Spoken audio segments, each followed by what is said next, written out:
Shashi Tharoor was actually questioned in the meeting because his recent remarks, the Congress party has seen it as being a way, in a way, an explanation for on behalf of the Indian government, and they feel that Shashi Tharoor has amplified what PM Modi stopped short of in his speech, thereby saying that India would never broker a deal with US in the picture. India would never get a ceasefire with US intervention, and US will land an egg with an egg on its face, where India would never agree to a tri-party meeting. So the Congress really feels the questions that the opposition was asking were answered by not the government, but in fact by repeated interviews given by Dr. Tharoor there. And in fact, one of the leaders also commented that this time round, Shashi Tharoor had actually crossed the Lakshman Rekha.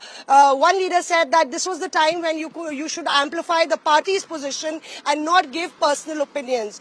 So this time round, even if you see that in the press briefing, Jairam Ramesh distanced the party's position from what Dr. Tharoor had to say. So I don't want to read between the lines, but Dr. Tharoor left the meeting a bit early, saying that he had a flight to catch to his constituency. And you know, last time round, post the Pahalgam terror attack, he shared the stage with Prime Minister Modi, and PM said that, you know, many leaders will lose their sleep over this. And you know, it's been brewing for some time round from the Russia-Ukraine war, his comments on during that time, and his praise of the Modi government time and again. So I think this is the time that, you know, they want to pull a stop to what Shashi Tharoor is saying, and stop giving him that leeway that it's a democratic party, you can just say anything, because they believe that coming from Dr. Tharoor, it is damaging the party irreparably, while Dr. Tharoor is only catering to his audience on the social media and to his own constituency.